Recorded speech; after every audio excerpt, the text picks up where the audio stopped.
घूंघट में दो बहुएं। वैसे तो लोग मुंह से कहते हैं कि हमारे लिए बेटी और बहुएं दोनों ही बराबर है, लेकिन जब बहुओं को घर लाया जाता है। देख बहू, तू बड़ी है, कल को छोटे की भी शादी होनी है। वैसे तो हम लोग लड़का लड़की में कोई फ़र्क नहीं रखते, लेकिन फिर भी साफ साफ बता रही हूँ तुझे, तेरे देवर से, तेरे ससुर से, पास के पड़ोसियों से, दूध वाला, पानी वाला, प्रेस वाला, धोबी, सबके सामने घूंघट रखना है। हाँ, और हम लोग इंसान और जानवर में कोई फ़र्क नहीं रखते। तो वो जो खुजली वाला कुत्ता दिख रहा है ना, उसे भी रोटी डालना तो सर ढक कर, समझी? हाँ हाँ, क्यों नहीं माँ जी, ये तो आपने शादी से पहले ही बता दिया था कि आप लोगों के घर में बेटी और बहू में कोई डिफरेंस नहीं है। हाँ, किस्मत वाली है तू। खैर वो देख, बालकनी में ना कबूतर आ गया है, उसे पानी दे दे, गर्मी है ना। लेकिन ध्यान रखना, उसके आगे भी घूंघट रखना है, पुराना बुजुर्ग कबूतर है वो। बहू बेचारी तेज सास के सामने क्या करती, सास जैसा कहती वो वैसा करती। एक दिन देवर, भाभी आप सारा दिन घूंघट रखती है, परेशानी नहीं होती क्या आपको? तभी सास आ जाती है। अरे नहीं होती, तू ज्यादा चौधरी ना बन, कल को तेरी वाली आएगी तो वो भी ऐसे ही रहेगी। हाँ, फिर तो होली मेरी शादी। अरे आज की डेट में कौन करेगा घूंघट माँ? और क्यों? देश कहाँ से कहाँ पहुँच गया है और आप घूंघट में अटकी हैं। देश कहाँ पहुँच गया है पता है मुझे, और तू तो ज्यादा बोल ही मत। कल को तेरी घरवाली आएगी तो उससे तो और भी ज्यादा घूंघट करवाऊंगी मैं। हो गई शादी। अरे भाभी आप विरोध तो करो। देखो आप घूंघट करोगी तो कल को काजल को भी घूंघट करना पड़ेगा। वो बोल रही थी कि मैं आपसे बात करूं। काजल का नाम बेटे के मुंह से सुनते ही सास की तो कान से खून निकलने लगता है। क्या बोला? काजल? कौन काजल? हाँ देवर जी, ये कौन है? शादी तय है क्या? बाकी क्या करती है काजल? अरे चुप कर बहू, बात कर रही हूँ ना मैं। मुंह ढका है तो जबान भी ढका कर। और क्या है ये काजल का नाटक है? कागज माँ, कागज। देवर जी, काजल नहीं, किरण होता है। अरे चुप कर बहू, तू बता कौन है ये काजल? देख ले लल्ले, ये मेरा घर है और यहाँ मैं जो बोलूँगी वही होगा। माँ, काजल मेरे साथ मेरे ऑफिस में ही मेरी सीनियर है, मुझसे ज़्यादा कमाती है, लेकिन हम लोग काफ़ी वक्त से साथ हैं और मैं उससे शादी करना चाहता हूँ। क्या? ज़्यादा कमाती है? ले आ, रिश्ता मंजूर है मुझे। सास देवर की शादी काजल से कर देती है। काजल होती है बिल्कुल मॉडर्न, पैसे की घमंडी और बोलने में गोली की तरह उसकी बोली चलती है। सासू माँ, ये औरत क्यों मुंह ढककर चल रही है? ऐसा क्या चोरी चकारी करती इसने? काजल बहू, ये हमारी बड़ी बहू है और ये चेहरा छुपा कर नहीं बल्कि हमारे घर के जो संस्कार है घूंघट लेने के, उसका पालन कर रही है। तो तू उससे तो कुछ ना बोल, और तू भी अब घूंघट लेने को तैयार हो जा। नहीं नहीं नहीं नहीं नहीं, बिल्कुल नहीं, मैं नहीं कर सकती ये घूंघट वूंघट। साफ बात है, मेरे बस की नहीं है ये 4 गज का पर्दा मुंह के सामने डालने का। मैं नहीं कर सकती। सामने खड़ी होती है बड़ी बहू, जो पिछले 2 साल से यही 4 गज का पर्दा अपने मुंह के सामने डालकर घूम रही होती है।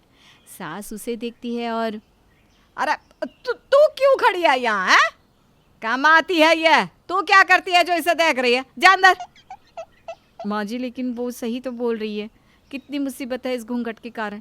चलो मैंने तो 2 साल कैसे भी बिता दिए, लेकिन अब तो बंद कर दो ये प्रथा।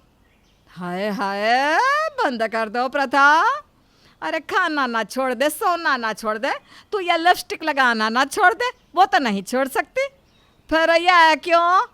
देख काजल, पैसों की कमी नहीं है भगवान की कृपा से।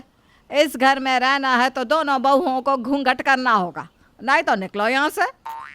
तभी देवर आ जाता है। क्या बोल रही हो माँ? कैसी बात कर रही हो? कहाँ जाएंगे हम? क्यों? पूरा शहर भरा पड़ा है मकानों से, कहीं भी चले जाएंगी। अब सास रोना शुरू कर देती है।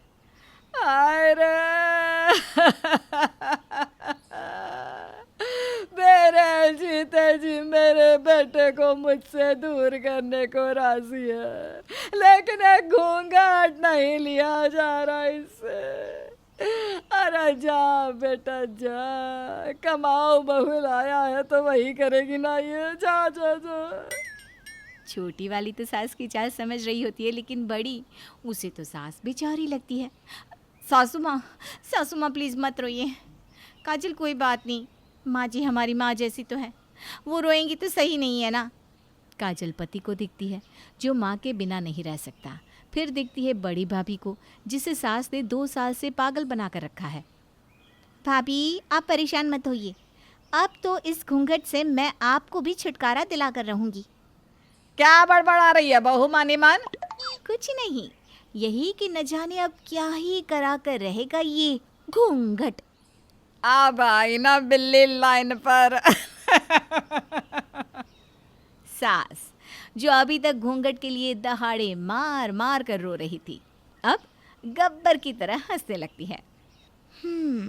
माँ जी आपने गलत बहू से पंगा ले लिया है, अब देखो। अगले दिन अरे दोनों सुन लो, मेरा भाई आ रहा है, जब तक वो रहे खाने पीने की कोई कमी नहीं होनी चाहिए, समझी?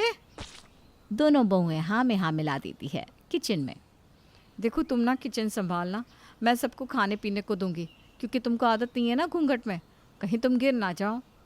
भाभी आज गिरेंगे तभी तो कल उठेंगे, समझिए आप। बड़ी को समझ में नहीं आता।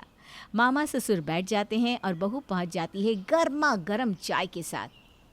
ये ठीक किया बहन, बहुओं को सर नहीं चढ़ाया, हमने तो छुट देकर खुद के पैर पर कुल्हाड़ी ही मार ली है। हाँ भाई और क्या, मैंने तो साफ साफ कह दिया, हजारों कमाओ या लाख, मेरे घर में घूंघट में ही रहना होगा। हाँ ये कौन सी वाली है, बड़ी या छोटी? छोटी है छोटी, लल्लू के साथ ही कमाई करती है मोटी। लेकिन मेरे सामने देख रहे हो ना, ऐसे ही रहती है। तभी ये क्या, बहू गर्मा गर्म चाय लेकर सास और मामा ससुर के ऊपर गिर जाती है। ओह, ये क्या हो गया? अरे मार डाला, हाय रे बेवकूफ लड़की क्या कर रही है? माफ कर दीजिए, वो क्या है ना, घूंघट की आदत नहीं है ना, अभी साफ कर देती हूँ। तू दूर रह और ये पल्ला रख सर पर और बाल्टी में पानी लेकर आ, समझी? बहू पल्ले में ही बाल्टी भर पानी लेकर आती है और फिर ये क्या, गिर जाती है एक बार फिर से मामा ससुर और सास पर। हाय रे, अरे क्या करना चाह रही है बहू? अरे उससे बोलो कि तौलिया लेकर आए। हाँ मंगा रही हूँ भाई, मंगा रही हूँ। अरे तू रहने दो और अब बड़ी को भेज, और हाँ पल्ला बार बार बताना होगा क्या, सर पर रख। बहू फटाफट सर पर पल्ला रखती है और अंदर ही अंदर मुस्कुराती है और बड़ी को भेजती है। हाय रे मामा जी ये क्या हो गया, ये लीजिए तौलिया, छोटी बता रही थी कि जली है आपकी बहुत। तुम बहू से एक काम नहीं होता क्या ठीक से? अरे उसे क्यों भेजा चाय देकर, पता तो है ना उसे अभी कम आदत है काम करने की। जी माँ जी मैं समझा देती हूँ, वैसे खाना लग गया है, आप लोग आकर खा ले। हाँ चलो, चाय का तो सुख मिला नहीं, कम से कम खाना ही सही। सभी खाने की टेबल पर जैसे ही बैठते हैं, ये कैसी दाल है, इसमें तो नमक ही नहीं है। बड़ी भाग कर नमक लाकर मामा ससुर की दाल में डाल देती है, लेकिन ये क्या, छी छी छी, ये क्या, खाने का सोडा डाल दिया? खाने का सोडा तो हम लोगों के घर में था ही नहीं। बहू क्या है ये? क्या पता माँ जी, घूंघट के अंदर से पता ही नहीं चला क्या है और क्या नहीं। हाय रे, घूंघट घूंघट बड़ी तू भी है, कहाँ से उठाया था ये? बहू हाथ से इशारा करती है, लेकिन ये क्या, बगल में बैठा मामा कहाँ गया? हाय रे, मामा जी बीच खाने से कहाँ चले गए? वो गए बाथरूम में। बहू घूंघट के अंदर से तो नमक की जगह जमाल घोटा डाल दिया मामा के खाने में। अरे मेरे पेट में क्या हो रहा है ये? बहुओं को घूंघट से उसी दिन से छुटकारा मिल गया। क्यों? इसका तो पता चल ही गया है आपको। दीदी, कभी भी ना ये बात याद रखना, घी सीधी उंगली से ना निकले तो उंगली को टेढ़ी करनी पड़ती है।